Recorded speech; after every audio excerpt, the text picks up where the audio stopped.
Entonces, esta charla tratamos de hacerla bastante corta, es decir, tratamos de resumir bastante el tema. Para quien curiosa, pues los antibióticos son pues bastantes grupos. Entonces vamos a primero ver la clasificación, vamos a ver una estrategia de memorización que les traemos y al final vamos a hablar de casos clínicos. ¿Listo? Entonces, vamos. Primero que contarles que nosotros clasificamos los antibióticos según su mecanismo de acción en inhibidores de la pared bacteriana, alteración de la membrana citometabólica, alteración estructural de los nucleótidos y la inhibición de la síntesis proteica. Antes de comenzar con todo esto, acá está nuestra estrategia de memoria, memotecnia que hicimos para saber qué tenemos que aprender de cada uno de los antibióticos. Entonces, es una frase posible que me vieron dando y especulando intensamente. Entonces, cada una de las sílabas iniciales de esta frase va a dar una característica de los antibióticos.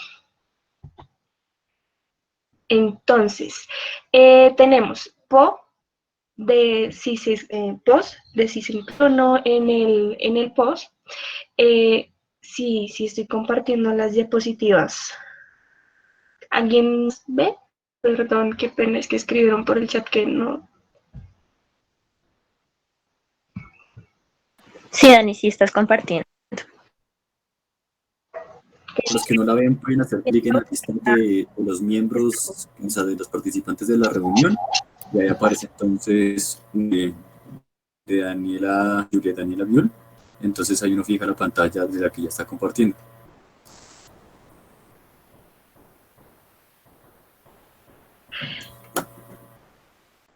Tienen que ustedes mismos fijar la cosita, la diapositiva, porque yo desde acá no fijar. Entonces tienen que darle ahí como o sea, como que acercan el cursor y ahí les aparecerá un clip de fijar. Ya estamos mejor. Daniela, Juan, ¿todos ya las ven o todavía no?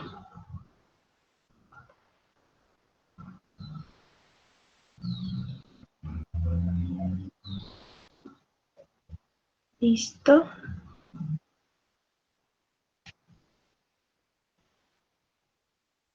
Listo, perfecto. Entonces, como les decía, es una frase, entonces tenemos esta frase. Posiblemente me vieron preocupada. El POS es de si se incluye o no en el POS. El ME es de mecanismo de acción.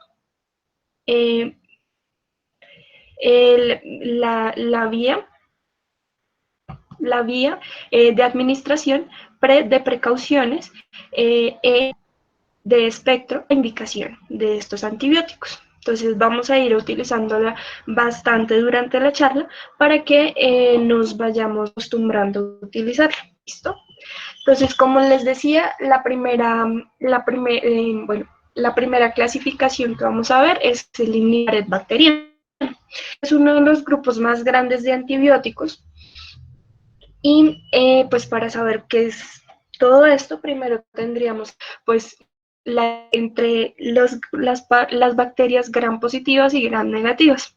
Entonces las gram negativas son las que tienen doble membrana, que tienen un por tanto tienen un espacio periplasmático, y las dos son las que van a tener la mayor cantidad de pared celular, perdón.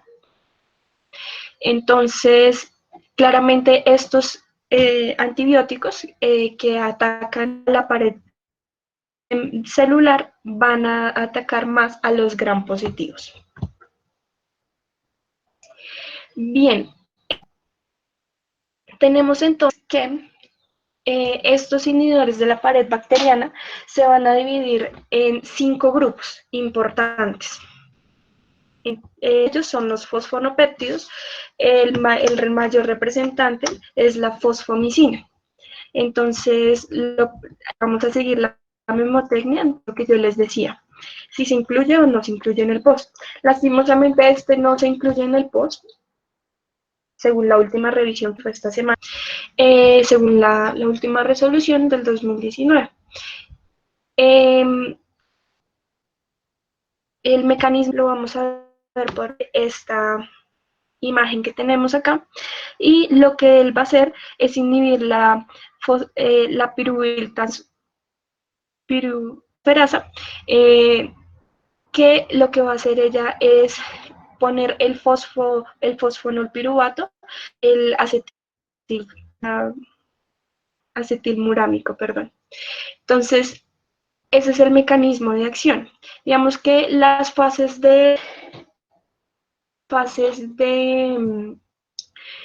para construir la pared bacteriana van a ser 3. ¿Sí?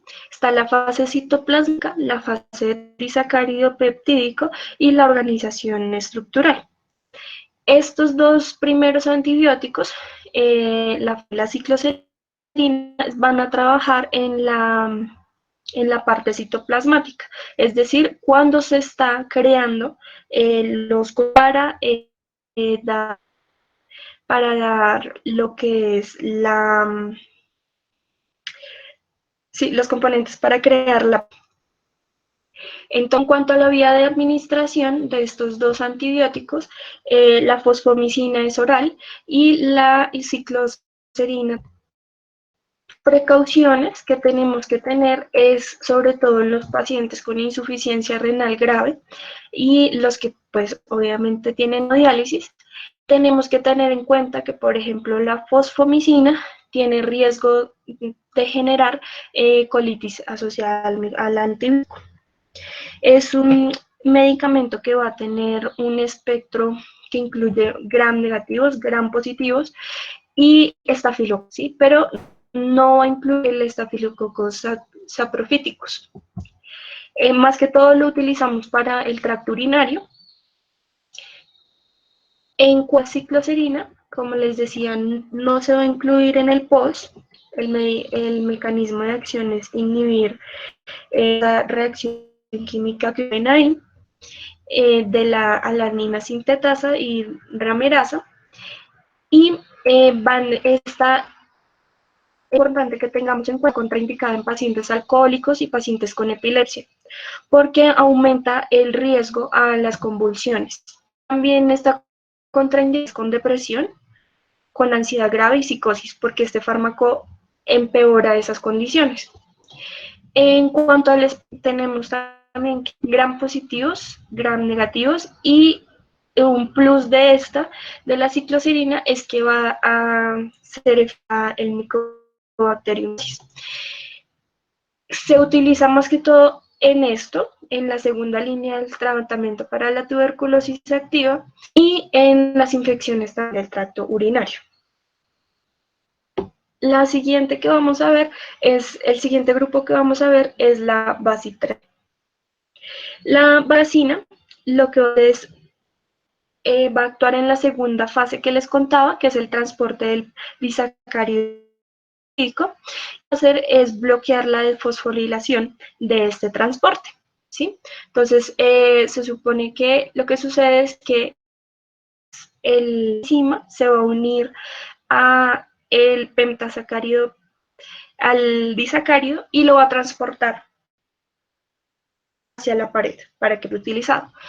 Para que vuelva, o sea, para que se recicle y pueda volver a ser usado, se necesita que se desfosforile. Y la enzima va a bloquear esa desfosforilación.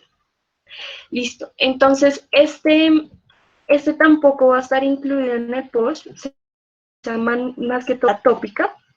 Va a cubrir bacterias gram positivas y es que va a generar predisposición a infecciones con los microorganismos, ¿sí? Cuando lo utilizamos con tratamiento prolongado. Sobre todo lo vamos a utilizar en el ocular externo, en infecciones como conjuntivitis y esas. ¿Listo? El siguiente saber son los glucopéptidos. Los glucopéptidos van a actuar en la tercera fase, que es la organización. Este va a impedir la elongación, es decir, impide que los disacáridos se a la pared ya creada, ¿sí? Entonces, impide el crecimiento. Bien, este sí va a estar en el post, va a estar incluido, sobre todo el comicin. La vía de administración es IV y precauciones que debemos tener es sobre todo en las personas ancianas que tienen alteración renal, tenemos que tener administrar con otros medicamentos que sean nototóxicos o nefrotóxicos, digamos como los AINES, y vamos a tener un riesgo de colitis pseudomembranosa con este antibiótico. Va a actuar sobre todo sobre los gram positivos y lo vamos a utilizar en las infecciones que sean, digamos que sean casi prácticamente todas las infecciones que que sean gérmenes, que sean resistentes a los que son los betalactámicos. Listo, entonces lo tenemos en itis, en infecciones óseas, neumonía, en tejidos blandos, y bueno, también se puede utilizar para profilaxis de carditis bacteriana, de personas que van a ser intervenidas quirúrgicamente con alto riesgo de la endocarditis bacteriana. Perfecto. Entonces, el siguiente grupo que vamos a ver son los betalactámicos, como ya casi todo va a bloquear las enzimas a las proteínas de unión a la penicilina.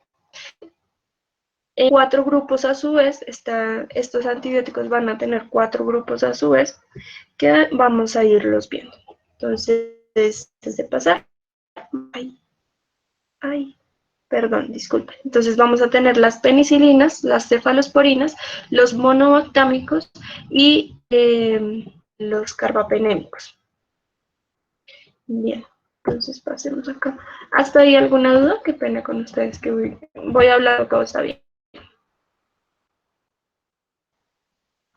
Bueno, entonces, vamos entonces primero con... En las penicilinas vamos a encontrar 4 grupos importantes, se van a diferentes. El POS es el plan obligatorio de salud. Entonces son los medicamentos a los que tú no les tienes que hacer MIPRES, o sea, una autorización adicional para formulárselo a un paciente. Vamos entonces con la penicilina. Entonces el primer grupo que tenemos son las penicilinas, espectro reducido. Y la penicilina G la vamos a encontrar intramuscular y la penicilina B la vamos a encontrar. Las dos penicilinas están incluidas en el POS. ¿Listo? Cubrir, nos va a cubrir más que nada estreptococos, listeria, espiroquetas, por esas indicaciones más famosas o que lo utilizamos más es contra la sífilis, porque la sífilis no ha desarrollado resistencia contra esto. Lo que tenemos de penicilinas son las resistentes a las penicilinasas. Las penicilinasas son proteínas que crea la bacteria a destruir las penicilinas. Entonces, por ejemplo, la penicilina, el grupo anterior, las destruiría. Destruirían esos antibióticos. Cambio, entonces se crearon este nuevo grupo que era resistente a las penicilinas, en la oxacilina y la dicloxicilina. En cuanto a la oxicilina, están incluidas la vía de administración es IV, vamos a tener precaución en suspender tenemos que suspender si aparece, tenemos también riesgo de colitis pseudomembranosa y vamos a tener que tener cuidado con los trastornos neurológicos que tienen insuficiencia renal o antecedentes de convulsiones, porque cuando la administramos a altas dosis podemos meningia. No se recomienda el tratamiento con metrotexate y va en los gram positivos, en los estafilococos productores de penicilinasas. De ahí, bueno, como les decía, es infecciones respiratorias e infecciones en la piel. Voy a empezar con el tercer grupo. El tercer grupo son las aminopenicilinasas, tienen un espectro amplio. Eso quiere decir que lo que es gram positivos y gram negativos. Entonces, la ampicilina, normalmente las dos, la ampicilina y la amoxicilina, se incluyen en el POS. Sin embargo, la amoxicilina se tiene que dar en el POS con clavulonato. Entonces se da amoxicilina, clavulonato y la única indicación es neumonía. Amoxicilina es IV y tenemos que tener precaución en los pacientes con insuficiencia renal y monitorizar la función porque digamos que puede generar lesión hepática. Lo mismo con todas las penicilinas, tener una reacción alérgica que se produce entre el 5 y 10% de las personas. Esta puede ir desde un leve hasta afilaxia, que puede causar la muerte. ¿Listo? Entonces tenemos que tener mucho cuidado con estos antibióticos. Sin embargo, son antibióticos que se prescriben todos los días. Listo, el último grupo que tenemos es el de las espectro extendido, en la piperacilina y la ticarciclina. La piperacilina es la que se da comúnmente con tazobactam, está incluida en el y va a tener un espectro extendido, se llama así porque va a cubrirnos lo que son las tomanas, las trias y los bacteroides. Se recomienda en tratamiento de las neumonías graves, inmunidad, también en los adultos con alto criterio de riesgo. Bien, en cuanto a las cefalinas, este es el segundo grupo, segundo grupo de los entonces vamos a tener varias generaciones. Lo que va a cambiar de una generación a otra es el espectro. La primera va a tener más digamos que acción sobre los gram positivos y la cuarta generación va a tener más acción negativos. Entonces, y van a ir como en cadena. Entonces, la primera tiene gran acción sobre los gram positivos, las gram positivos sobre gram negativos, y así van a ir en aumento y en disminución los gram negativos. Los gram positivos en disminución y las gram positivos en digamos que la salvedad grande en cuanto al espectro es que la cuarta generación va a ser muy efectivos contra Pseudomonas aeruginosa y la acción pues ya no va a tener tanta efectividad contra los gram positivos. Tenemos que tener en cuenta con ello que generar les iba a decir, no.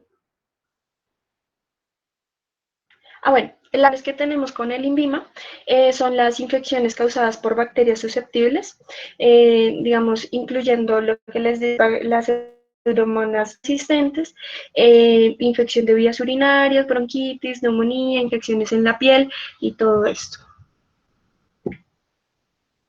El último grupo que tenemos de beta-lactámicos son estos dos grupos, que son los monobactámicos con el astronam y los carbapenémicos con el imipem y todos los PEM.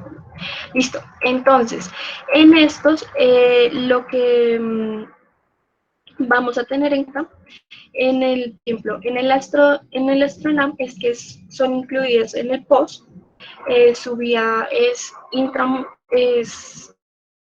puede ser IB o intramular, más que todo lo utilizamos IB. Entonces, tenemos que tener precaución si hay antecedente de alergia beta-lactámica. Puede generar una sobreinfección por otros patógenos y puede hacer digamos, que seleccionemos la pseudomonas spinosa resistente, o sea, que la seleccionemos. Listo. El espectro son los gram negativos y se utiliza más que todo para infecciones del tracto urinario, neumonía, bronquitis, septicemia y en tejidos blandos. En cuanto a los carbapenémicos, vamos a tener como representante el meropenem, que es el único que incluye en el POS. Bueno, el imipenem también, pero solo si lo acompañan con cilastatina. Bien, las precauciones que tenemos que tener con ellos, lo mismo, la sensibilidad a los beta-lactámicos. Tenemos que monitorizar el riesgo de antibióticos, de colitis pseudomembranosa, convulsiones y toxicidad hepática. Vamos a tener un espectro de gram positivos y gram negativos. Y la indicación es meningitis bacteriana. En cuanto a los inhibidores de la beta-lactamasa, lo que les decía, se combinan con los antibióticos para disminuir digamos que esta acción que tienen las betas contra los beta-lactámicos. Estos son los 4 que tenemos en el país.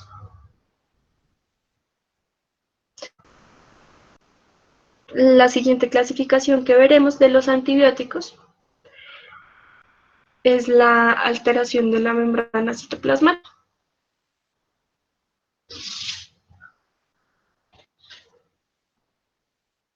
Listo. Entonces, dentro de los antibióticos, primero vamos con las generalidades de los antibióticos que alteran la membrana citoplasmática.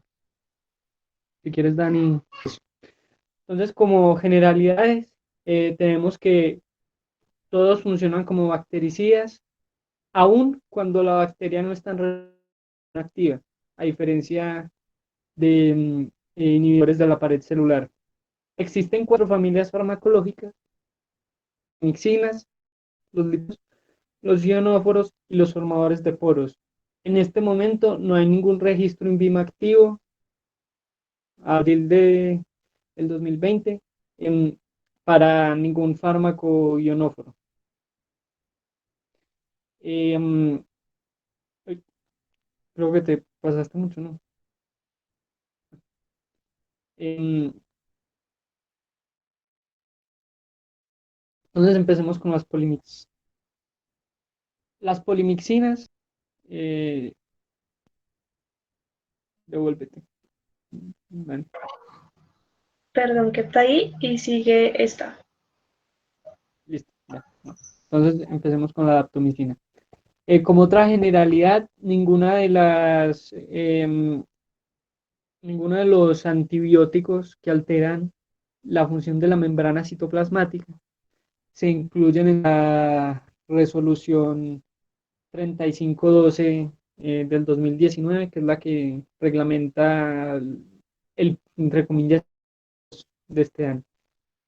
Entonces, la daptomicina no lo cubre el POS. El mecanismo de acción, básicamente lo que hace la daptomicina es que tiene un extremo liposoluble y tiene un extremo hidrosoluble, y el liposoluble se incluye dentro de la membrana citoplasmática.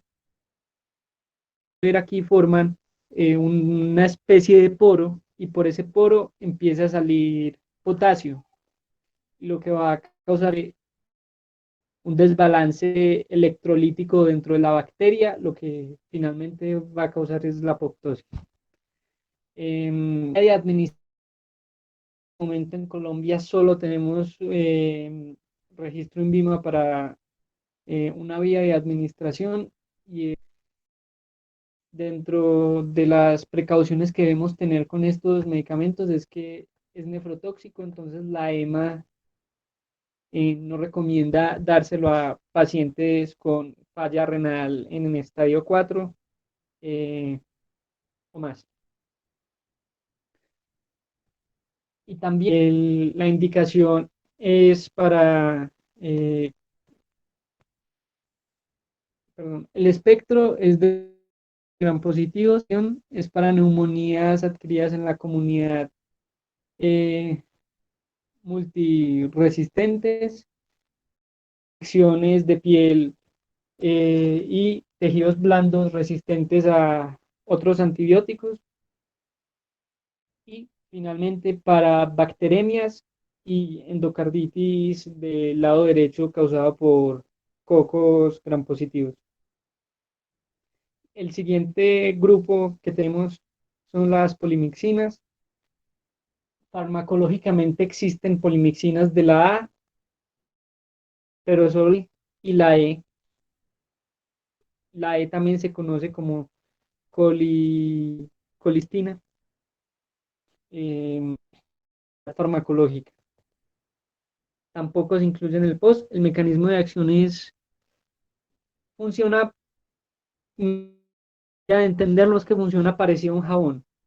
Básicamente lo que hace es que tiene una parte hidrofóbica y otra liposoluble y como en pequeñas micapsular partes de la membrana citoplasmática y lo que termina causando finalmente una lisis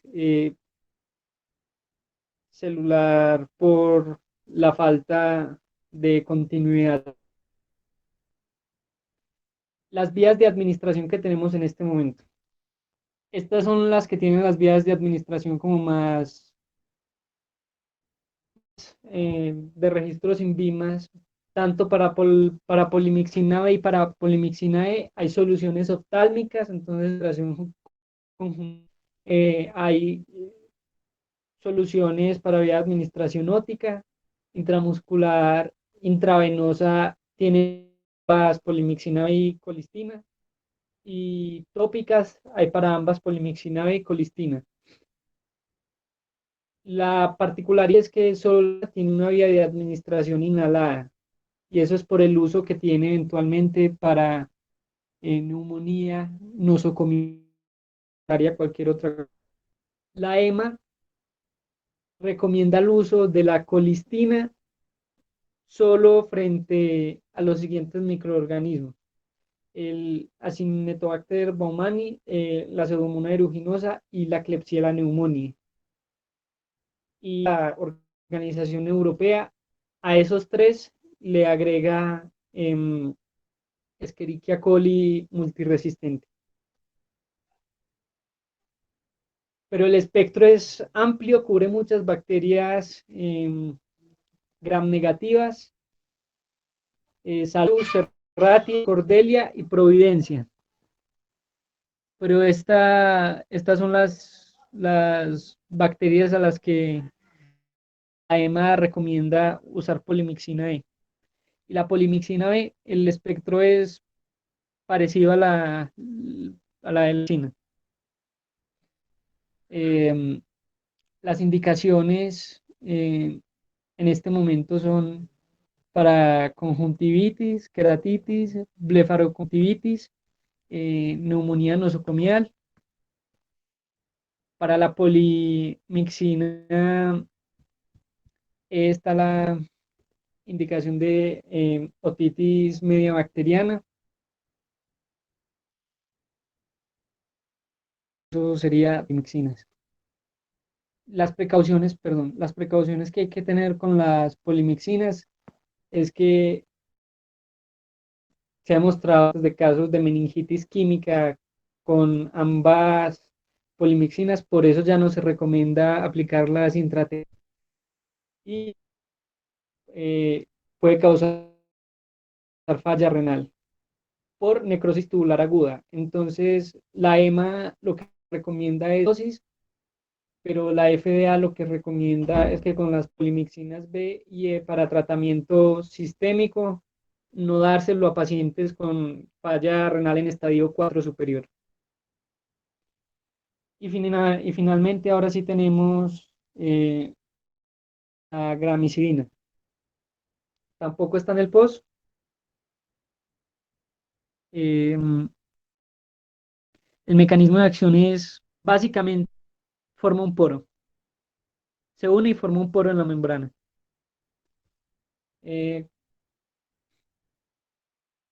Las vías de administración que tenemos disponibles en este país son la tópica y ya. La razón por la que solo se da tópica, y esta es la presión, es porque es altamente hemolítica. Entonces nunca se puede dar para tratamiento sistémico. Dentro de los microorganismos que cubre están los cocos gram positivos. Las indicaciones, la indicación que tiene en este momento es para infecciones de la piel refractarias a cualquier otro tratamiento. Pero aún así, NEMA y la FDA recomiendan el uso de la gramicilina en este momento. Pero aquí la tenemos. ¿Listo?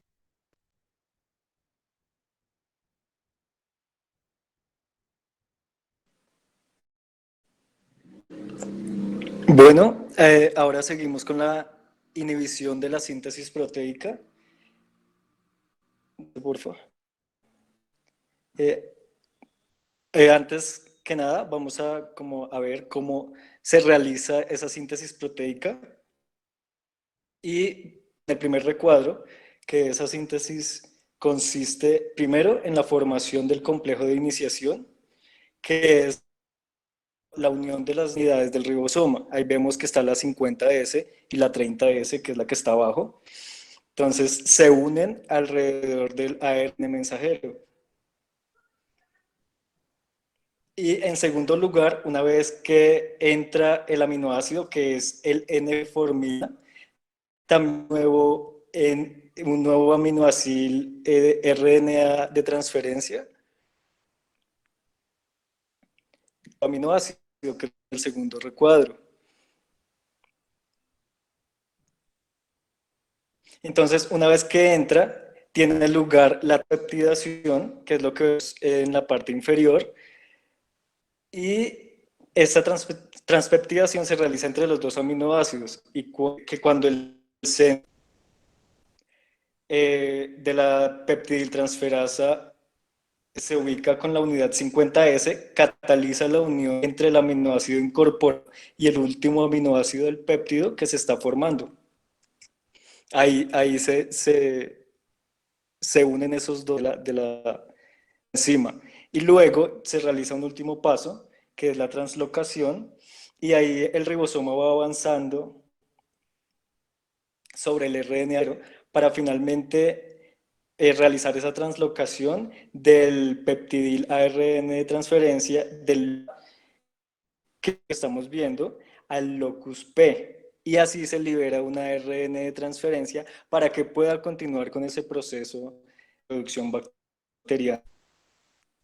Entonces, vemos que esta síntesis proteica es uno de los procesos que más frecuentemente se afectan por la acción de los antimicrobianos, debido a que las diferencias estructurales entre los ribosomas bacterianos y eucariotas facilitan como ese trabajo de estos antibióticos que actúan acá. Y entonces, pero estos antibióticos generalmente tienen una actividad estática. Aminoglucósidos, dependiendo de la concentración a la que se encuentren, también pueden actuar como bactericidas. Recordemos que los bacteriostáticos matan a la bacteria, inhiben su reproducción y hacen que ésta envejezca sin dejar más bacterias. Entonces, vamos a seguir, por favor, Dani, con esta se realiza en diferentes fases. En la primera está la fase de activación y vemos que en esta fase de activación se realiza la formilmetionil ARN de transferencia, y porque en las bacterias el primer aminoácido de la peptida es la metionina. Y entonces por eso se forma este complejo que va a reconocer el codón de iniciación, la R mensajero, que es la adenosina, uracilo, guanosina. Aquí el que actúa primero es la mupirocina, que es un bacteriófago que se en las especies de Pseudomonas. Este medicamento no está incluido dentro del POS. Dentro del POS es aplicación estética, viene en lociones, en cremas, en emulsiones. Las precauciones es que puede presentar cepas resistentes cuando hay un tratamiento prolongado. Se utiliza para bacterias gram positivas y gram negativas. La indicación es en enfermedades de la piel como el impetigo, folitis, forunculitis, la dermatitis atópica, eczematosa, también la dermatitis de contacto que está sobreinfectada y las lesiones traumáticas sobreinfectadas. La siguiente, por favor.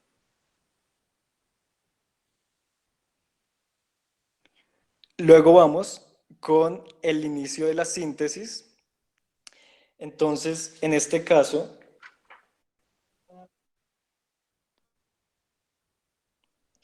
acá los antibióticos lo que hacen es inhibir la formación del complejo de iniciación, que está formado por la ARN de transferencia, el ARN mensajero y las diversas proteínas que hay y las subunidades ribosómicas 30S. Entonces, aquí lo que se hace es que se distorsiona el punto de unión del formilmetionil ARN de transferencia y se evita la formación de ese complejo de iniciación. Vemos que actúan las oxazolidinonas, antes el linezolid. Este medicamento tampoco se encuentra dentro del POS. Su administración es por vía intravenosa o por vía oral. La presentación es solución inyectable o en tabletas. Actúa contra las bacterias gram positivas y se recomienda, su administración se hace cuando hay bacteriana, cuando hay infecciones de la piel, infecciones por enterococos resistentes a la vancomicina. Este es un antibiótico de elección cuando hay esta resistencia antibiótica. Dale siguiente, por favor. Luego tenemos otro grupo, que son los aminoglucósidos, que son compuestos de pues son obtenidos actinomicet y productos semisintéticos derivados de ellos. Estos medicamentos lo que hacen es que, antibióticos lo que hacen es que bloquean la actividad normal de la acción e impiden el inicio de la síntesis y también provocan que se haga una lectura errónea del ARN mensajero. Se lean erróneamente. Entonces, estos, como hablábamos anteriormente, estos aminoglucósidos tienen acción bactericida dependiendo de su concentración. Los que tenemos principalmente, que están incluidos dentro de acá en Colombia, es la gentamicina. El POS no incluye las formas tópicas. La administración es intravenosa o también tópica. La presentación es inyectable o en cremas. Este medicamento puede presentar neurotoxicidad o nefrotoxicidad asociada al uso, entonces se recomienda que en personas que hayan tenido falla renal anteriormente, o sea, que tengan historial de falla renal, se tenga en cuenta otros antibióticos. Actúa contra bacterias gram negativas y principalmente se administra en infecciones gastrointestinales, genitourinarias, óseas y en quemaduras. Tenemos la amicacina, que también está incluida dentro del POS, no tiene como todas sus presentaciones, que es en solución inyectable. porque es para administración intravenosa e intramuscular. Tiene una toxicidad y neurotoxicidad, aunque no es muy común. Actúa contra bacterias gram negativas que son sensibles, y sobre todo se usa cuando hay septicemia, meningitis o peritonitis, infección de vías urinarias complicadas asociadas a los microorganismos contra los cuales actúa este antibiótico. Otros medicamentos que están dentro de los aminoglucósidos es que no está incluida dentro del POS. Esta también su administración es intravenosa, intramuscular, tópica. Entonces se vende en crema, se da en cremas, ungüentos, solución inyectable. Se recomienda que en comprometidos o embarazo no se realice administración de dosis diaria, y actúa contra bacilos gram negativos y cocobacilos sensibles, para infecciones pulmonares crónicas, nervioso óseas o infecciones de las vías urinarias. Y la última que tenemos de los aminoglucósidos es la metilmicina. Esta tampoco está incluida dentro del POS. Su administración es también intravenosa e intramuscular. La solución es inyectable contra varias bacterias como la Escherichia coli, especies de Klebsiella, Serratia, Citrobacter, Pseudomonas aeruginosa y especies de Staphylococcus coagulasa positiva y negativa. Incluso las cepas que son resistentes a la penicilina y a la metilcilina. Acá se usa para tratar bacteremias, septicemias, infecciones graves de las vías respiratorias, infecciones renales y genitourinarias, y también para tejidos blandos. Sobre todo en esos casos se usa. La siguiente, por favor.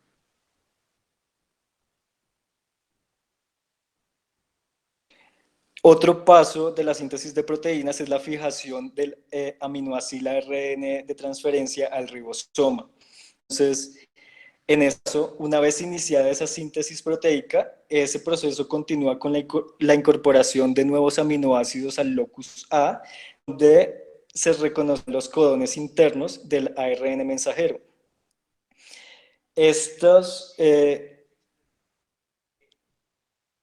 Aquí también están desbloqueadas por los bacteriostáticos, y tenemos que sus representantes son las tetraciclinas. Acá lo que está resaltado es la tetraciclina. Estos medicamentos están incluidos dentro del POS, y estas tetraciclinas lo que hacen es que se unen de forma reversible a la subunidad beta S del ribosomo, bloquean el acceso de los complejos aminoácido ARN de transferencia e impiden la continuación de esa síntesis proteica. En tetraciclina, medicamentos, la presentación la tenemos oral u oftálmica, en cápsulas, solución oral o ungüentos. Presentan alta susceptibilidad a desarrollo de cepas resistentes, son de amplio espectro y actúan con, sobre todo, infección de tracto digestivo, respiratorio, piel y genitourinal. Tenemos también la doxiciclina, que como les decía también la incluye el POS, pero no incluye las formas que modifican la acción del principio activo.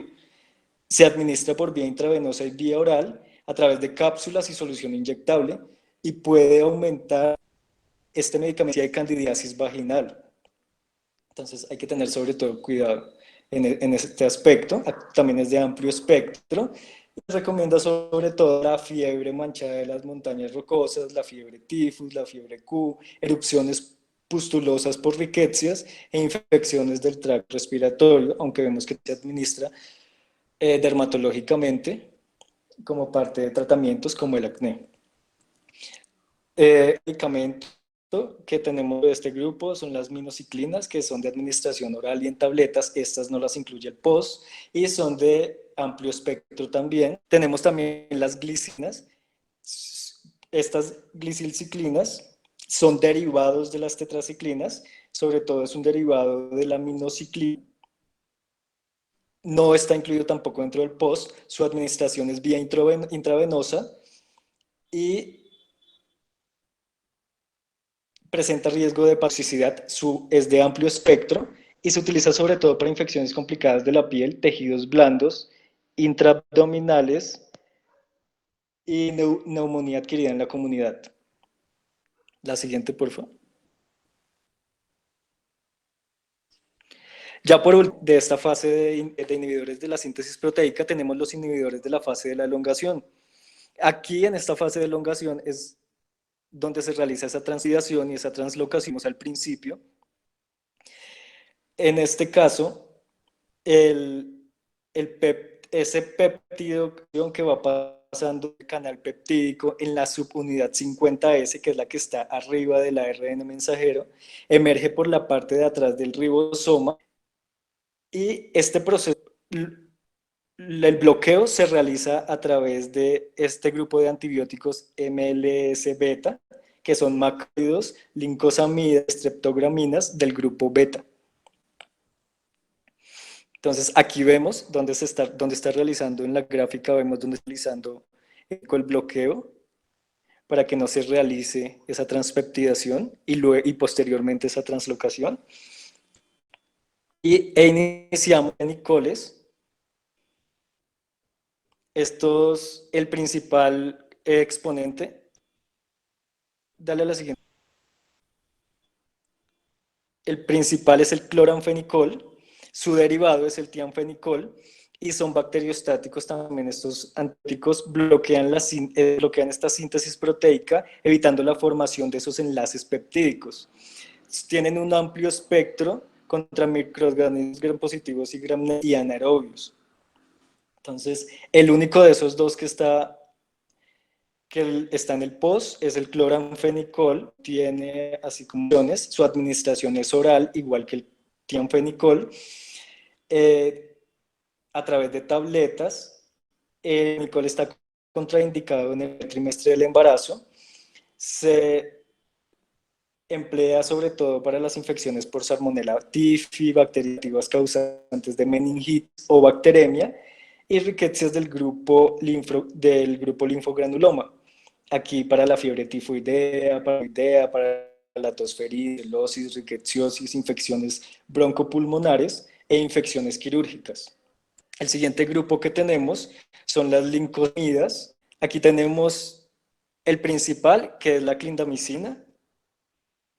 Este actúa inhibiendo la síntesis proteica porque se une a la subunidad 50S del ribosoma e impide la acción de la peptidiltransferasa.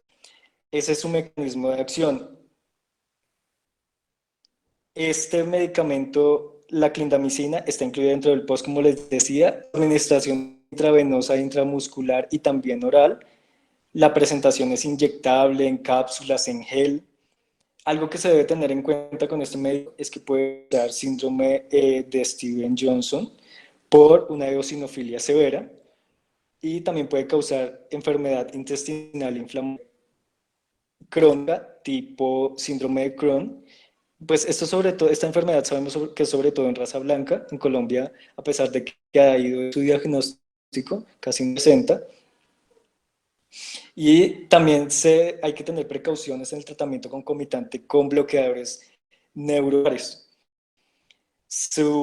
Está indicada para tratamiento contra Staphylococcus aureus, Streptococcus pyogenes y Pneumocystis carini, sobre todo para tratar la neumonía, aspiración, el empiema, el absceso pulmonar, la faringoamigdalitis aguda, infecciones odontógenas o infecciones de la piel y tejidos blandos. Como les decía, la lincomicina es otro derivado de ella y tiene unas características similares de administración. También presenta pseudomembranosa, y esta actúa contra bacterias gram positivas y micoplasmas, sobre todo en personas que son alérgicas a la penicilina. Esta lincomicina es una opción en estos casos. Luego seguimos con los macrólidos de esta línea, como los que más tenemos. Tenemos los de 14 átomos, los 15, los de 16 y los cetólidos. En este caso, los cetólidos son derivados de la eritromicina. Pero entonces tenemos que la eritromicina se encuentra dentro de excepto las formas oftálmicas o tópicas. La presentación es oral, en suspensión oral o tabletas o cremas. Y pues se recomienda que se evite la asociación con los medicamentos que prolongan el intervalo QT, podría causar arritmias. Y se recomiendan infecciones por gram positivos y gram negativos, es de amplio espectro, con actinomicetos, micobacterias, espiroquetas, clamidias, rickettsias y ciertas micobacterias, para tratar la neumonía adquirida en la comunidad, las infecciones de la piel, blandos, enterocolitis y diarreas graves sobre todo. También tenemos la claritromicina en este grupo de 14 átomos que también se encuentra dentro del POS, solo se administra en el POS tratamiento de la neumonía por vía intravenosa u oral, las presentaciones que tenemos según el INVIMA, que en suspensión inyectada oral o en suspensión oral también. Hay que tener precauciones, está contraindicada en la insuficiencia grave, es de amplio espectro y se utiliza para tratar enfermedades como la faringitis, la amigdalitis, enfermedades del tracto respiratorio, como también exacerbaciones de neumonía bacteriana adquirida en la comunidad, infecciones de piel y tejidos blandos. Tenemos otra dentro de ese grupo que es la roxitromicina, que no está su administración solamente es oral. Se contraindica en personas embarazadas y durante el periodo de lactancia, en mujeres durante el periodo de lactancia, y se usa también para infecciones del tracto respiratorio, la piel y tejidos blandos. Otro antibiomicina, 15 átomos de carbono, también se encuentra dentro del POS, solo se recomienda solo se administra para el tratamiento de neumonía, también por vía intravenosa, oral y oftálmica. La solución es inyectable, oral, oftálmica, cápsulas, la podemos encontrar. Se recomienda que no se use en neumonía grave. Su bacterias gram positivas.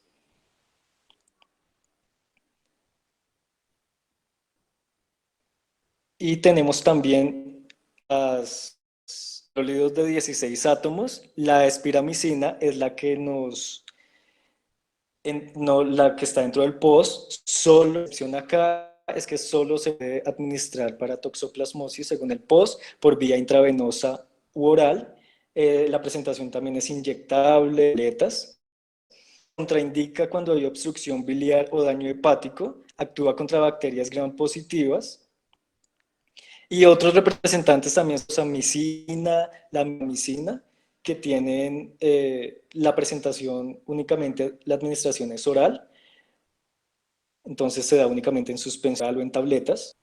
También tienen características similares, como que está contraindicada en obstrucción biliar o daño hepático. Y la josamicina es todo, tiene acción sobre las bacterias gram positivas también. El último grupo que tenemos acá son los cetólidos, que como les decía, son derivados de la eritromicina. No está dentro del POS, su administración es oral a través de tabletas, presenta el riesgo es de amplio espectro y sobre todo se usa en infecciones del tracto respiratorio adquiridos en la comunidad. Otro grupo que tenemos son las streptograminas. El principal representante es la dalfopristina, quinupristina. No se encuentra dentro del POS. Su administración es únicamente intravenosa, solución por inyectable, que es la presentación. El riesgo está en pacientes con arritmias cardíacas. Entonces, el cuidado que se debe tener, el principal, es para bacterias gram positivas y sobre neumonía con infección cutánea y de tejido blando y en infecciones clínicamente significativas que sean resistentes a vancomicina.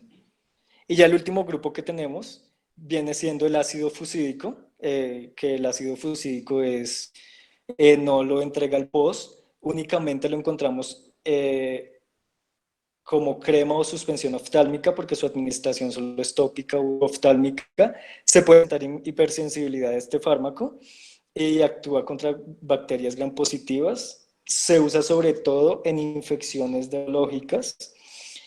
Y este medicamento lo que hace es que se une al complejo causante de la translocación, que fue el último paso que vimos, que es formado por el factor del G, la GDP y el ribosoma.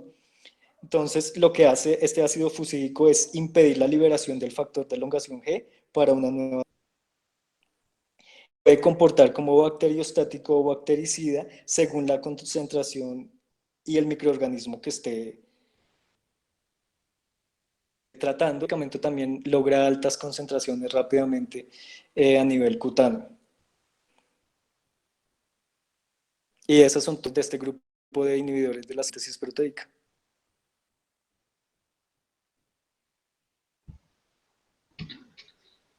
Bueno, alteración de la estructura de ácidos nucleicos es otra de los mecanismos de acción de los antibióticos. Por favor, Dani, en la otra diapositiva. Eso. Inicialmente, pues, las células bacterianas son organismos procariotas. Eso quiere decir que tienen un único cromosoma en el citoplasma, en donde va a estar la información genética, la cual tiene que desenrollarse para poder replicarse. Van a actuar unas enzimas que se llaman las topoisomerasas, la 2 y la 4 específicamente, que van a ser blancos de las quinolonas, la ARN polimerasa, que va a ser blanco de la rifampicina, y los nitroimidazoles y nitrofuranos, que van a oxidar la estructura de ácidos nucleicos y van a conducir a la muerte celular. Siguiente, por favor. Entonces, el primer grupo de las rifamicinas, ellas se caracterizan porque van a bloquear la subunidad beta de la ARN polimerasa, codificada por el RPOB, que es el que a su vez también les va a dar resistencia, es el que se usa para estudiar la resistencia en ellas. Impide el inicio de la transcripción. La rifampicina es el fármaco de primera elección para tratar la tuberculosis. Generalmente se lo usa en combinación con isoniazida y está cubierto por el POS. El tratamiento con isoniazida se usa para evitar la resistencia, ya que ambos tienen dianas distintas. La isoniazida actúa inhibiendo los ácidos micólicos de la pared bacteriana y de esa manera pues logran una sinergia en los mecanismos. Hay que tener en cuenta que genera reacciones de hipersensibilidad, ictericia y coloración en la orina por la rifampicina y síntomas gastrointestinales. Siguiente, por favor. La actividad bactericida es amplia, positivos, Neisseria, Clamidia y Mycobacterium. Y, como ya dijimos, es el fármaco de primera línea de la tuberculosis pulmonar. Extrapulmonar también hay una administración tópica.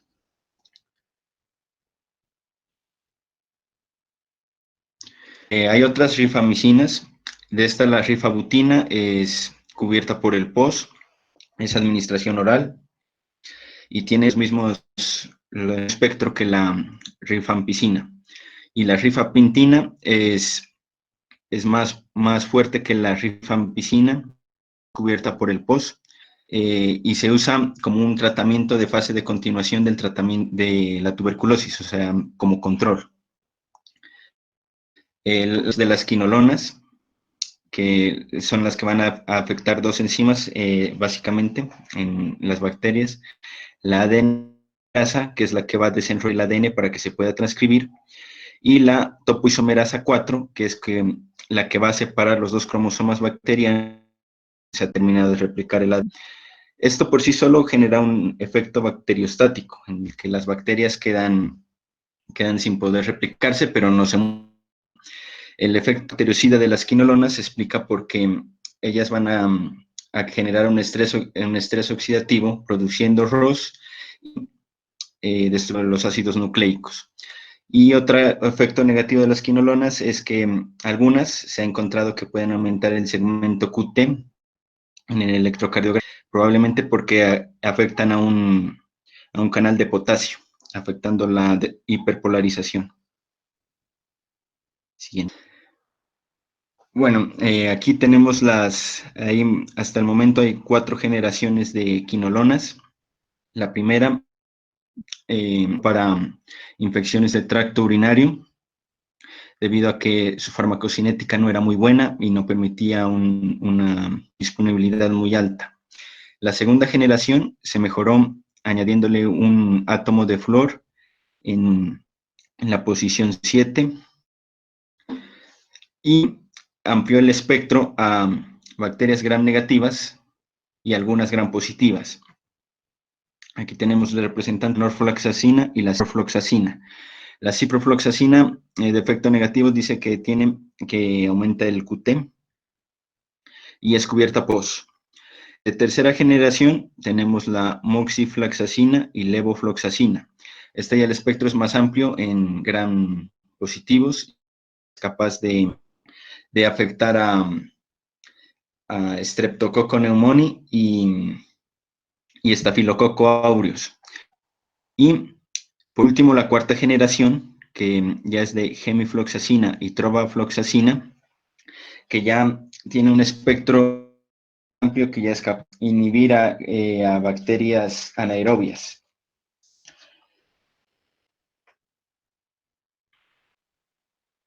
La gemifloxacina, hay otra que también es la gatifloxacina, que no se usa oral debido a que es muy tóxica. Por ello, solo se usa en concentraciones para la conjuntivitis bacteriana. Siguiente, por favor. Bueno, aquí tenemos el mecanismo de acción de los nitroimidazoles, que ellos ya van a inhibir la estructura, o sea, oxidar el ADN. Inicialmente, por difusión pasiva van a entrar al citoplasma, en donde van a ser reducidos por unas enzimas bacterianas, específicamente las que tienen que ver con el procesos de carboxilación del acetil-CoA, que van a generar ferridoxina y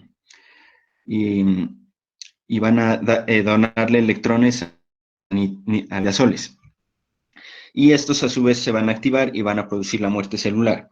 Aquí vemos los distintos mecanismos que ha desarrollado la bacteria para contrarrestar eso, como por ejemplo generando vías que aumenten la reparación del ADN, formando canales que saquen a los nitrazoles, y nitroimidasas, que lo que van a nitroreductasas, que lo que van a hacer es reducir los imidazoles, pero a una forma innova. Siguiente. Bueno, aquí tenemos los tres ejemplos. El metronidazol, que es el más común, está en el POS. Tiene una farmacocinética muy buena, ya que va a llegar a distintos fluidos y tejidos, por lo cual no se aconseja darles a madres lactantes o gestantes. Este se usa generalmente para infecciones por anaerobios, ese es el mecanismo, debido a que ellos son más susceptibles, debido a que logran la nitroxón de metronidazol más eficiente que los aerobios. El tinidazol se usa para tratar la amesis, triasis y yardiasis.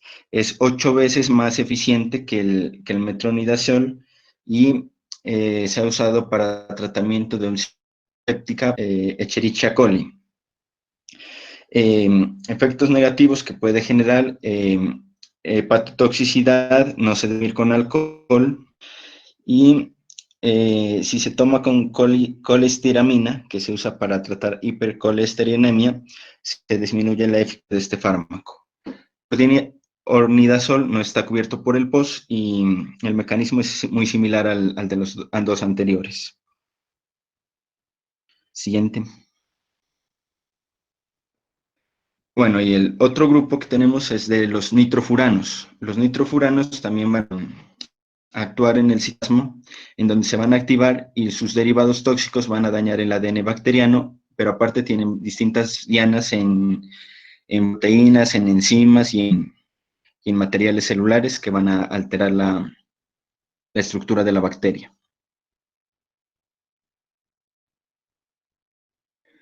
Bueno, entonces aquí, de esto es lo siguiente: la nitrofurantoína es cubierta por el POS,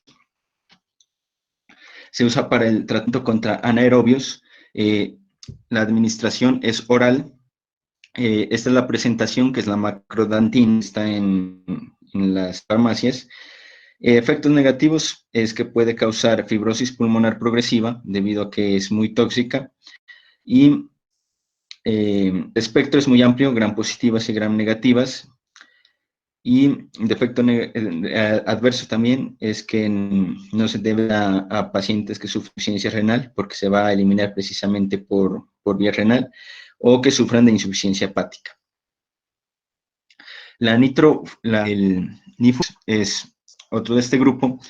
Es usado principalmente contra la tripanosomiasis, que va a amar al tripanosoma, inhibiendo el sistema que tiene él para resistir el estrés oxidativo. Otra que es cubierta por él es la furazolidona, que es un antibiótico usado para enfermedades gastrointestinales, en los que van a estar presentes Escherichia coli y Salmonella. Tiene un espectro amplio de gram positivos y negativos, tosos. No se debe administrar en pacientes que tengan deficiencia de glucosa 6-fosfato, porque puede causar una hemólisis y una anemia.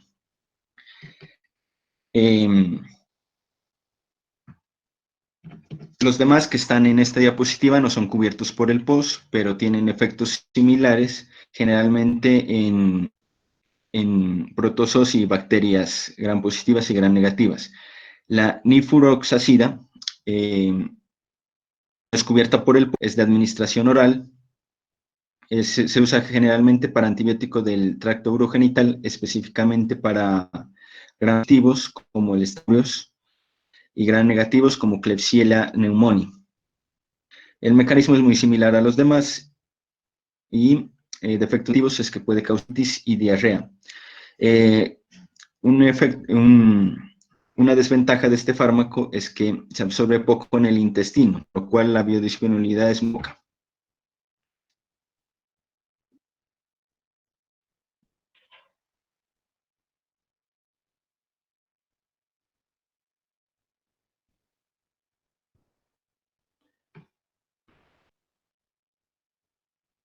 Listo. El último de antibióticos que vamos a estar dando es el bloqueo metabólico, los que actúan durante el bloqueo metabólico.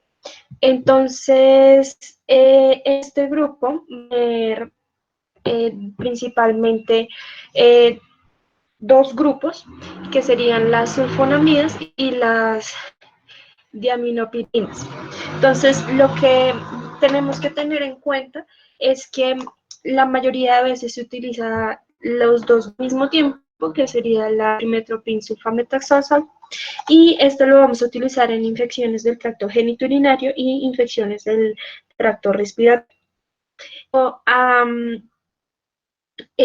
A las sulfonamidas por separado, la FDA recomienda que se utilice en el tratamiento de la clamidia, de la otitis media, de la toxoplasmosis. Sin embargo, acá el INVIMA lo da por utilizar para como profilaxis de quemaduras de segundo grado y de tercer grado, y una solución para infecciones.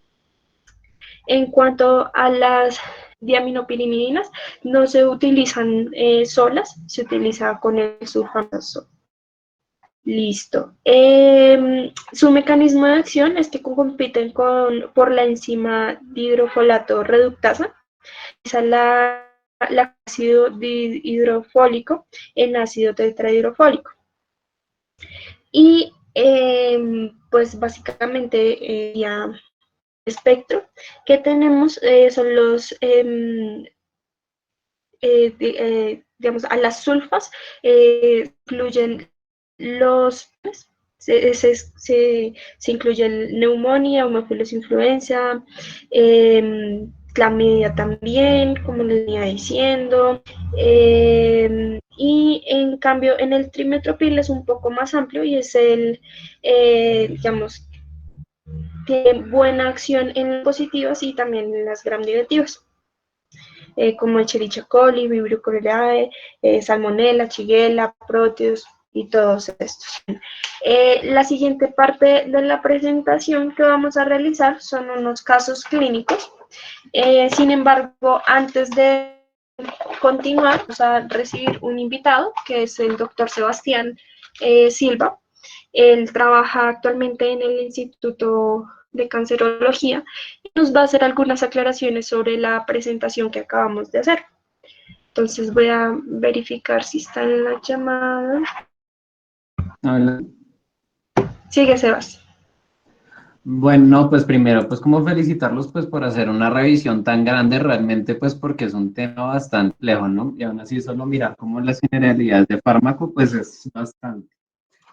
Pues nada, pues con respecto realmente a lo principal, como cosas que yo creo que ya va a ser la aplicabilidad, pues hablar con la parte pues de inhibidores de síntesis de pared con metalactámicos, pues mayor precisión no hay. Recordar realmente que es como el arsenal que más tenemos en este momento contra las infecciones más comunes que se nos presentan día a día en la clínica, aunque pues nosotros rotemos por el hospital y veamos gérmenes un poco o extraños o multidrogoresistentes, pero que realmente en este escenario sea como que es el mejor, digamos, arsenal que tenemos de disponibilidad y que no tenemos necesidad de hacer tanto formato de MIPRES, ni autorizaciones, ni demás. Me pareció que ahí, digamos, que lo que uno tiene que recordar de todas formas, lactámico, sobre todo, es recordar que eso también puede producir falla renal, que todos estos antibióticos se tienen que calcular dosis según las fallas que se tengan, y que siempre que tengan ustedes una alergia, de que digan alergia a betalactámicos, que realmente preguntarla, ¿no? Porque realmente muchas veces con la encuesta que se hace con la encuesta internacional de la Academia Americana de Alergología, uno puede definir si el paciente realmente tuvo o no una reacción alérgica secundaria al lactámico, que por ciento o menos del 1% realmente, y que tienen que ser mediadas siempre por IgE, tienen que ser reacciones de tipo de hipersensibilidad tipo 1, tipo choque anafiláctico, angioedema, o etcétera, etcétera. De resto, si se presentan alteraciones de reacciones de hipersensibilidad, pero que son de los otros tres tipos, se dejar incluso con corticoides histamínicos si no hay necesidad de contraindicarlos. Y dos, que siempre se ajusten a función renal, calculando esta con la fórmula de Cockcroft-Gaul. Yo sé que le dicen CKD, tiene otras fórmulas, pero idealmente, pues todos los antibióticos, su, digamos, farmacocinética se estudió con esta fórmula para calcular la tasa de filtración glomerular de los pacientes, y que siempre es importante calcular la dosis que se va a administrar en aras de que pues el paciente de que no se esté administrando una dosis adicional del medicamento, o sea, una dosis mayor de lo que se debería formular, lo que lleve a presentar efectos tóxicos o efectos secundarios del medicamento, o dos, que el paciente, uno esté dándole más dosis de la que realmente necesita, y esto presione a los gérmenes y microbiota incluso propia del cuerpo a generar mecanismos de resistencia y seleccionar gérmenes drogoresistentes. Con respecto pues a lo que hablamos, de lo que hablaron de síntesis de proteínas, realmente hacer lo que te dije, la aclaración sobre todo con la parte de polimixinas, sobre todo por la que tenemos en Colombia, que no hay colistina, y el que es el colmetato de sodio, que uno pues es un medicamento que normalmente pues no creo que pues como médico general uno termine formulando, a menos de que esté trabajando en el ámbito hospitalario, y como dijeron ahí, son medicamentos que se utilizan para bacilos gram negativos no fermentadores, de tipo Burcordelia, de tipo Acinetobacter, Pseudomonas, ya sea Saputida, lo que sea, pero que normalmente presentan mecanismos de resistencia que les confieren resistencia a ya sea aminoglucósidos, a quinonas o a betalactámicos o resistentes a carbapenémicos. En este caso, pues siempre colistina normalmente no se va a dejar sola, sino que se va a dejar en combinación con un carbapenémico, porque pues va a estar en ese estilo, o en el escenario de enterobacterias resistentes a carbapenémicos, en donde uno está mirando pues dejarles tratamientos siempre combinados al paciente de 3 medicamentos idealmente. Y que colistina, como dijeron, produce necrosis tubular, entonces es un medicamento que hay unas guías que pues si quieres ahorita las paso por el grupo, que es el consenso que se hizo el año pasado para la formulación de polimixinas, en donde uno realmente, dependiendo del rango de filtración glomerular que tenga según la COPRO, no otra forma, uno debe de formular la base de colistina activada, porque pues eso es como un compuesto de sal más el en sí y que uno debe calcular los miligramos de colistina basados en, digamos, en la tasa de filtración que tenga el paciente, ya que pues tiene un potencial nefrotóxico bastante alto y uno se lo al día a día para estar ajustando. Con respecto ya a lo que eran inhibición de ácidos nucleicos, pues ten cuentas con macrólidos, que siempre es importante que los macrólidos nunca se pueden administrar en pacientes que estén neutropénicos, porque los pacientes que están neutropénicos, normalmente estos pacientes son pacientes que no van a, no, el antimicrobiano no vaya al sitio de acción, o sea, normalmente ustedes van a ver que el macrólido, claritro, acitro, lo que sea, van a utilizar al neutrófilo para poder llegar al tejido, esté ocurriendo el proceso inflamatorio. Entonces, pacientes que estén neutropénicos, leucopénicos, ya sea cáncer, ya sea una inmunodeficiencia primaria, eso siempre que esto no se le, por más de que tenga una neumonía típica o algún proceso que ustedes estén sospechando que se le dé dar tratamiento con macróleo, pues no les va a funcionar porque el antimicrobiano nunca va a llegar. Tener en cuenta pues con aminoglucosios también lo que dijimos de la falla renal, pero pues ya si el paciente está con la falla renal estadio 5 crónico y eso ya está en diálisis, realmente no le quiere poner realmente utilizar o no un nefrotóxico en estos pacientes, a menos de que el paciente todavía esté orinando, ¿no? Que tenga todavía unas goticas de orina, pues si el paciente está en diálisis, nada, o sea, chao. Dígale al antimicrobiano que mejor tenga perfil de farmacocinética y mejor penetrancia y evidencia en el determinado proceso que vaya a... Y con respecto a adapto, es interesante porque este año se presentó como un mecanismo novedoso que realmente pues está proponiendo, que es el mecanismo de acción de la adaptomicina, en donde lo que se ve realmente es que la adaptomicina en los gérmenes gram positivos lo que genera es un cambio de polaridad a nivel del microorganismo. Entonces lo que genera es que lo que normalmente se genera, lo que se ve es que la adaptomicina, la carga positiva que tiene y la carga negativa que tiene el germen, eso lo que hace es generalmente es una atracción y que permite realmente la penetración del antimicrobiano. Y de esa misma forma se entiende que los gérmenes que se vuelven resistentes a adaptomicina, a los glucopéptidos, normalmente lo que uno, perdón, a este tipo de antimicrobianos, lo que se ve con estos antibióticos es que hay cambios en la polaridad de la bacteria y que por eso no entra adapto. Y es un predictor o un marcador de predicción de resistencia a vancomicina en gérmenes positivos, sobre todo en Staphylococcus coagulasa negativos, o sea, diferentes Staphylococcus aureus, y en Enterococcus, ya sea Fechem fecalis. Entonces, realmente quedan como las cosas así aclaratorias, creo que pueden realmente llegar a ser de utilidad en la clínica. Igual, pues, si hay alguna pregunta que tanto ustedes como expositores o alguien pues tenga, si quiere hacer ese pues bienvenida sea, pero no, o sea, muy chévere, muy bueno y me alegra realmente que pues se haya revisado como el tema, ¿no? Porque pues es larguito. Una pregunta. Ok, Bueno, digamos en gineco le explican a uno la cuestión esta de la desensibilización a la penicilina. ajá. ¿Hay algún otro ámbito como clínico en el que uno pueda hacer esa prueba, Es, o como ese manejo? sea, de que tú le hagas a todos prueba de alergia a penicilina Sí, por y que aquí yo veo que hay mucha gente que dice que tiene alergia, pero pues no es pues ese tipo de alergia es que eso sí, o sea, exacerbada. lo que te digo, o sea, normalmente, yo si quieres también les envío el artículo donde se hizo como la guía de lo de hipersensibilidad a penicilina, que es de JAMA del año pasado, pero normalmente lo que estaban diciendo era que lo que tú hacías era básicamente ellos tienen un cuestionario que diseñaron los alergólogos y uno como el sí, el no, no, como sí, sí, sí, no, no, a ver si cumple criterios, porque lo que tú dices, a veces dices que la alergia es como un brotecito, un rash nada más, pero nunca fue realmente una reacción láctica, una angioedema, una urticaria, sino que simplemente era un rash eritematoso sin pena ni gloria.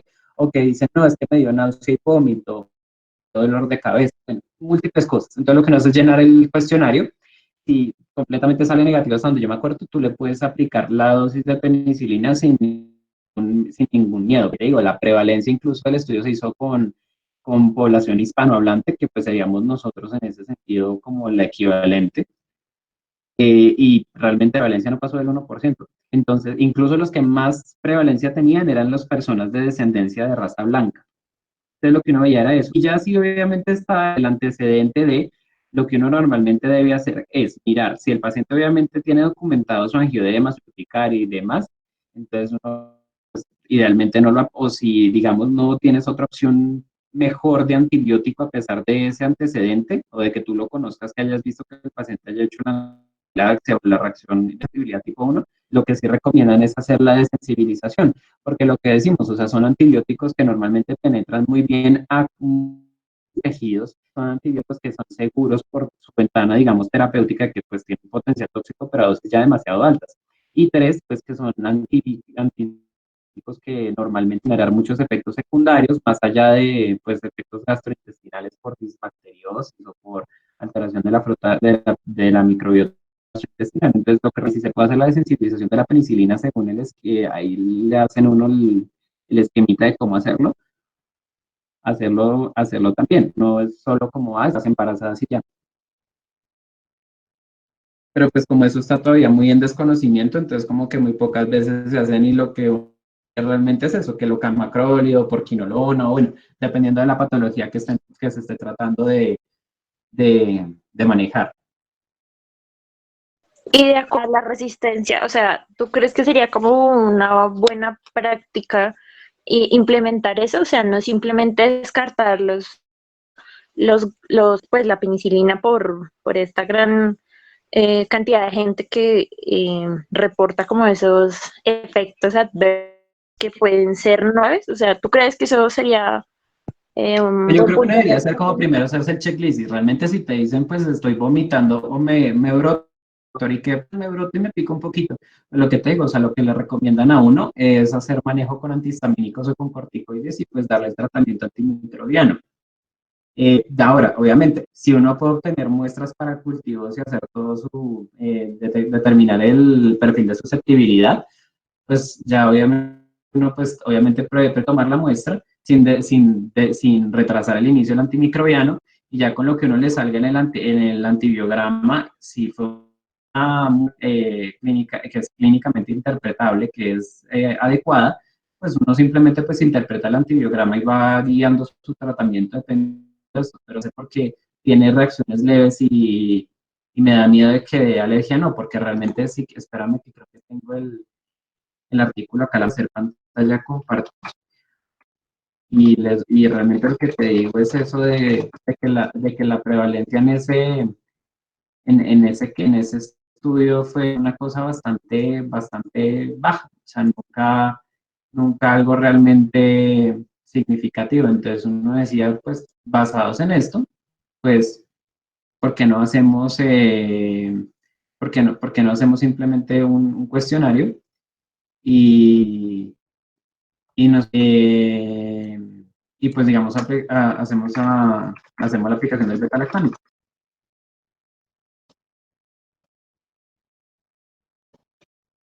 No sé si haya quedado claro o no sé. Sí, Sebas. Muchas gracias. Ah, Muchísimas gracias, Seba. Siempre es un placer tenerte con nosotros en las charlas, todas estas que tienen que ver con esto, nos aclaras todo el panorama. no, usted. Bueno, entonces, como les decía, vamos a continuar con unos casos clínicos. Básicamente, los vamos como a mostrarles la clínica, todo, y como no es una revisión de esos temas específicos, lo que vamos a hacer es que estos casos clínicos van a tener su antibiograma y lo vamos a resolver en la próxima charla de antibiograma. ¿Ya? Digamos que la idea de revisar los antibióticos no es tan revisar los antibióticos, sino por saber qué herramientas tenemos para la charla de antibiograma que daremos el próximo miércoles. Entonces vamos de primero. Esta es una paciente femenina procedente de Caracas. Tiene 22 años de edad. Inicia con una enfermedad de una semana de evolución. Tiene una fiebre de 39 grados. Tiene dificultad respiratoria, coloración blanca, dolor pleurítico, el hemitórax derecho, que se exacerba con la tos y la respiración. Esta expira verdosa y tiene empeoramiento de la disnea, por lo cual pues consulta al hospital y pues se empieza a estudiar. ¿Ustedes qué creen que tenga esta paciente? Pueden escribir por el chat o pueden activar el micrófono. Muy bien. Listo. Entonces, efectivamente, bueno, vamos a... ay, no pasa. Esperen, ya. Antes tiene un asma bronquial desde la infancia, niega otras comorbilidades. Es importante todas estas comorbilidades poner.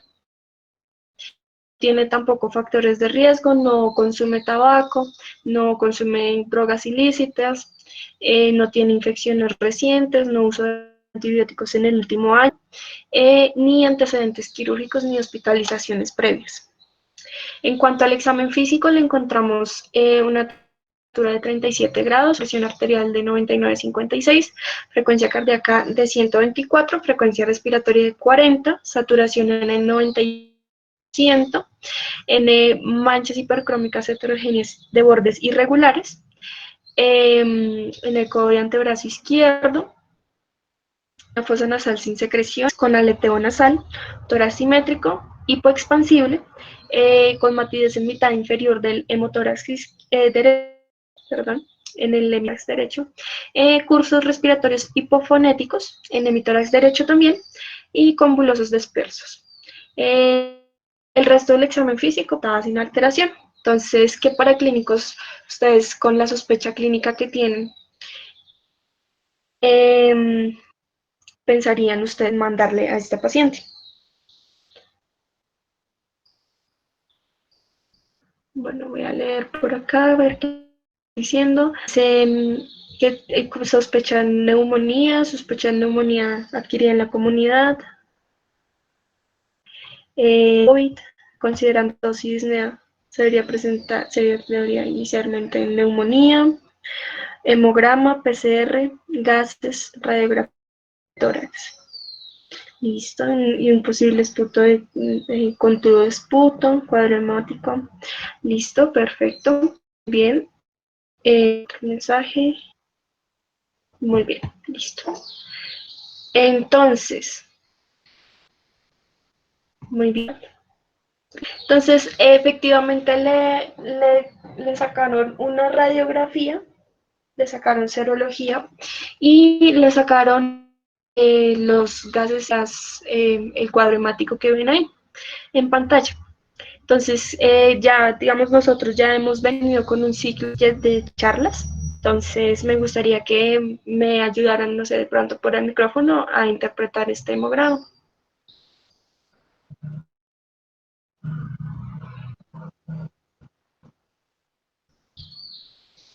No sé, Camilo, colabóranos.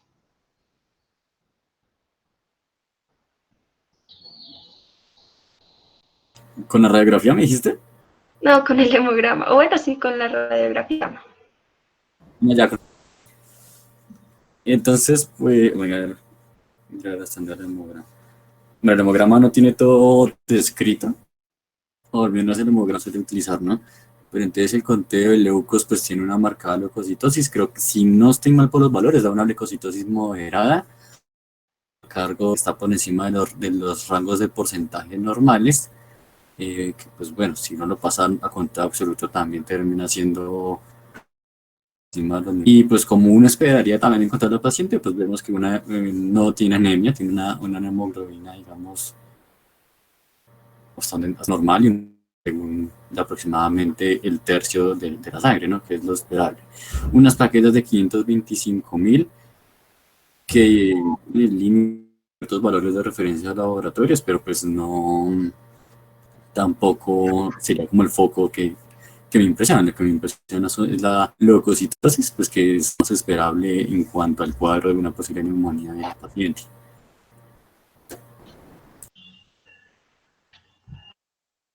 Muy bien. ¿Quién nos quiere? A ver, ¿quién había pedido la función renal? Eh, Antonio, ¿tú qué pediste? Boone y Uri. Y Boone, a ver.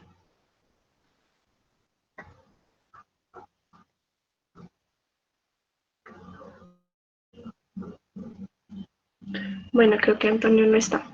Ya, digamos, pues Pues el no. boom sería pues ya ante la sospecha de, pues tenemos que calcular, pues saber si se va a tratar calcular el CURB 65 para saber si se trata en la casa, si se trata hospitalizado, si se lleva a UCI.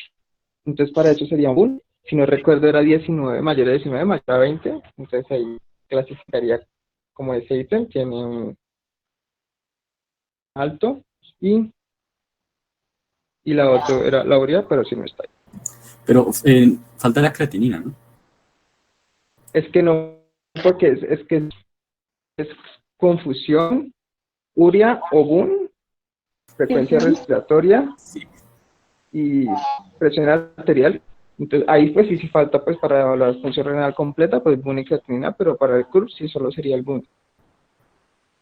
Sí, sí, entiendo. Bueno, aunque se proporciona con el PSI, ¿no? Pero el asunto del boom es que si vienes del 20 y uno espera, digamos, una creatinina, no sé, pensemos que es mal del riñón, entonces sí daría, por ejemplo, una relación boom-creatinina mayor a 20 y que puede estar haciendo una lesión prerrenal a causa de infección, ¿no? Entonces sí, hubiera sido chévere tener una creatinina. Sí, es que es un reporte de caso, entonces pues no la reporté, sí. Pero sí tienes mucha razón, Cami, hubiera sido muy chévere tener como la creatinina. Eso, bueno, en cuanto a la radiografía que tenemos, ¿quién nos quiere colaborar con la lectura de la radiografía? Esa también ya fue otro taller que dictamos acá. Ok, hablamos de interpretación de radiografía también. Esperemos con la lista de asistentes. Ahí está nuestro amigo Daniel. Si quieres ayudarnos con la interpretación de la radiografía o mejor con la del TAC.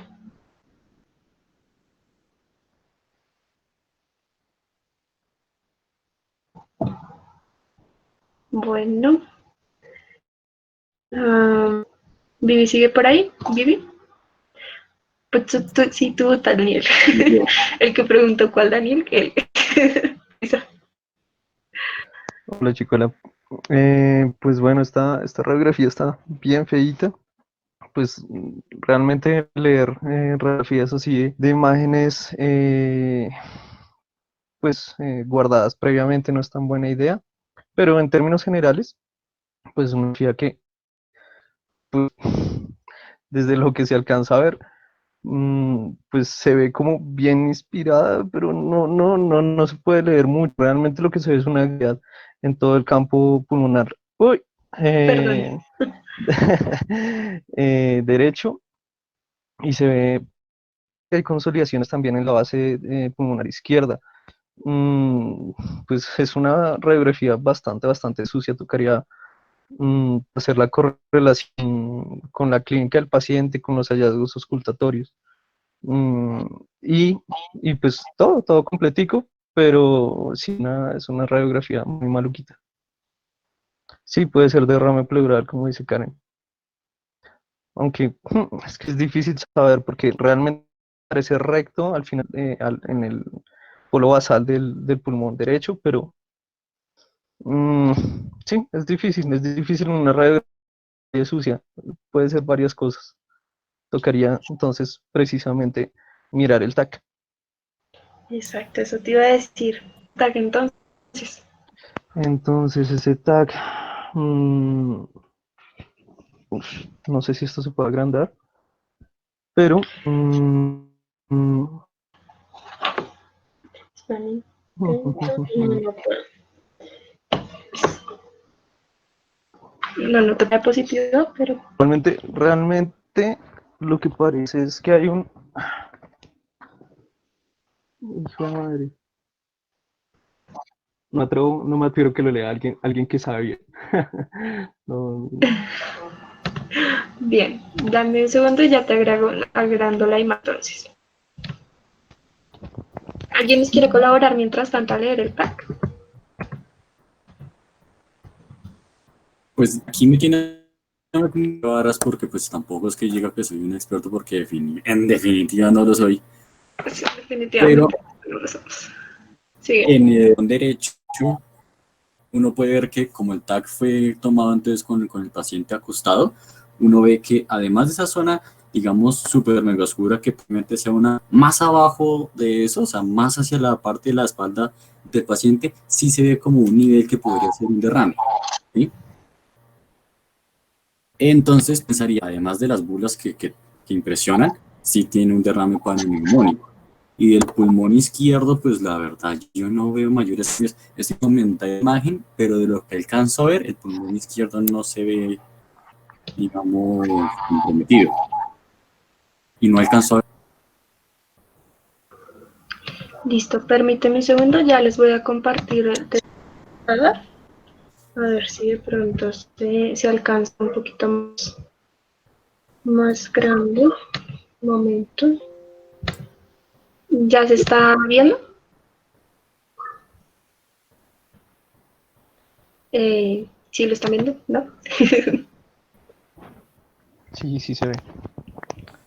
Listo. Entonces, acá efectivamente lo que vemos acá sería ese derrame del que nos habla Cami. Acá, mírenlo.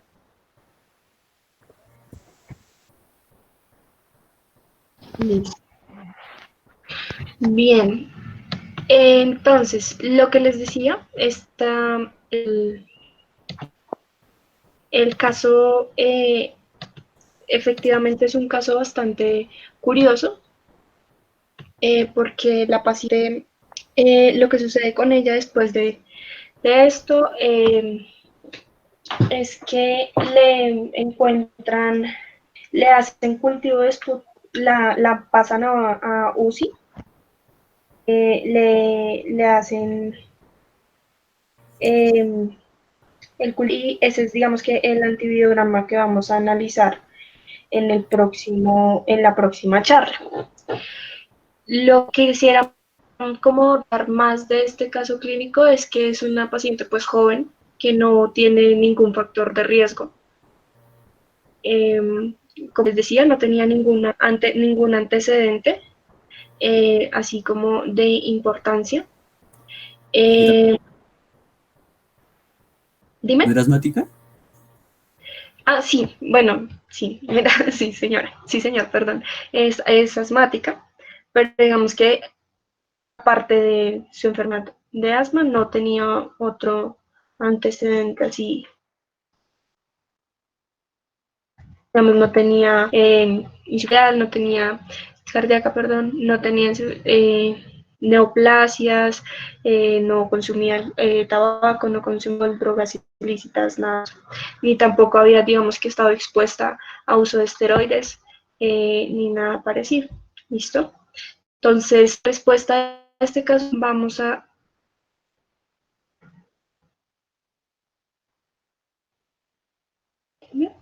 Espérame, que escribí algo.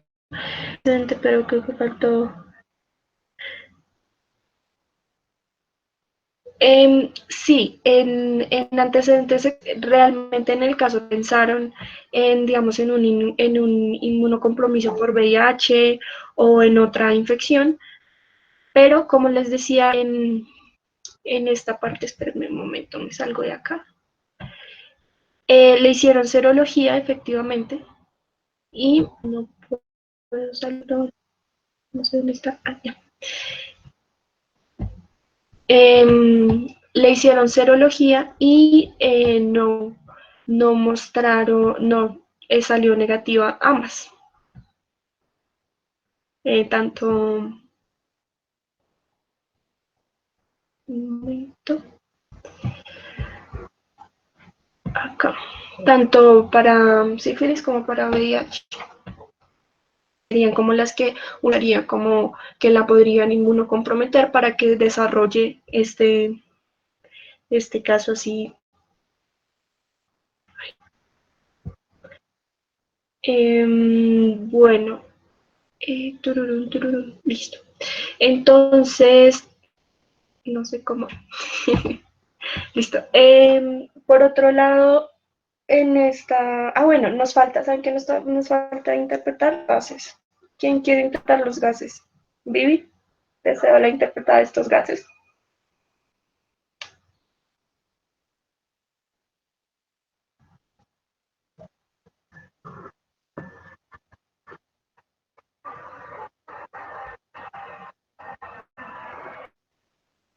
Pues es que, digamos, y uno revisando le falta, pues nosotros solo tenemos, digamos, el pH.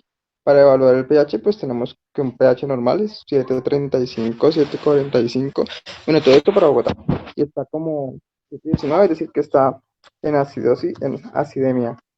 Después tenemos que mirar, pues, presión de CO2, presión de O2, PAFI, pero pues aquí no dicen a cuánto lo tomaron, pero pues tiene un PCO2 elevado, bueno, un PCO2, que lo normal sería entre 25 y 35, no